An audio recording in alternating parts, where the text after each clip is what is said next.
Do antihistamines cause weight gain? Well, yes. But no worries, at the end of this video, I will give you the exact list of antihistamines that cause weight gain and the one that you should take that won't cause weight gain. I share this exact list of antihistamines to avoid that will cause weight gain with my patients. So if you live anywhere in the United States, I mean literally from the month of March to the month of August, that evil spirit called pollen comes and attacks us. Well, a histamine is a response to that pollen. It's released by our mouth, it's released in our stomach, but sometimes that histamine overreacts, and that's why we get the nose dribbles and that really bad, nasty cough. And so what do? We pop in an antihistamine. Well, the problem is that we don't pop just one in. Some of us pop them in daily, the entire year, or for a few months at a time. And when you're stalled with weight loss or maybe can't lose the last 5 pounds, it's important to review those medicines that you're taking over the counter because yes, they can promote a weight gain.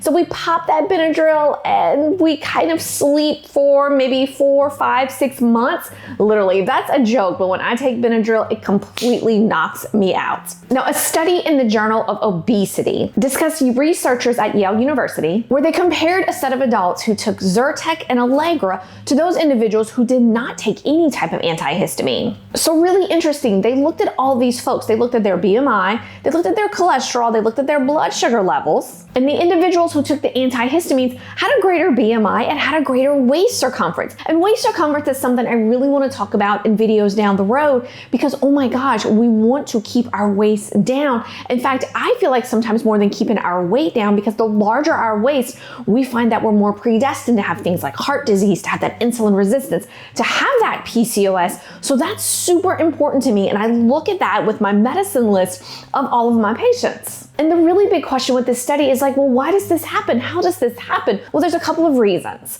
The first one is that these medicines tend to knock us out. It tends to relax us, or for some of us, and there is a reason I cannot take Benadryl because I pass out. Literally, I feel like for 20 hours and I still wake up feeling dead. So number one, these medicines can cause fatigue. And when we're fatigued, we don't feel like exercising. We don't feel like working out. Here's the real relationship to antihistamines and appetite. The appetite center of the brain is known as something called the hypothalamus. And the hypothalamus contains the receptors for histamine. Remember, we said histamine is released kind of as our body's defense whenever pollen comes into our body. And the goal with taking an antihistamine is to block that histamine. But here's the problem. When we block that histamine, the brain doesn't receive the signal that says, hey, Shelly, I'm full, quit eating.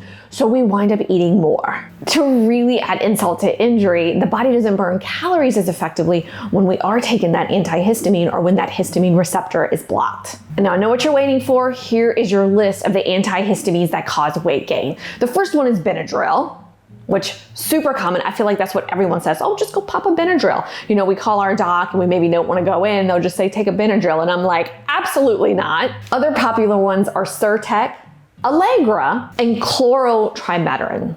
And I think I'm mispronouncing that, so correct me if I'm wrong, friends.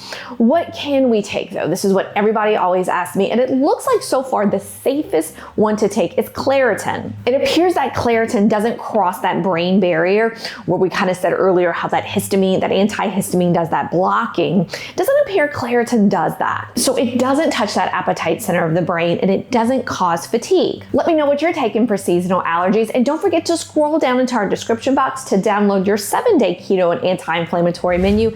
And for more videos like this, be sure to subscribe.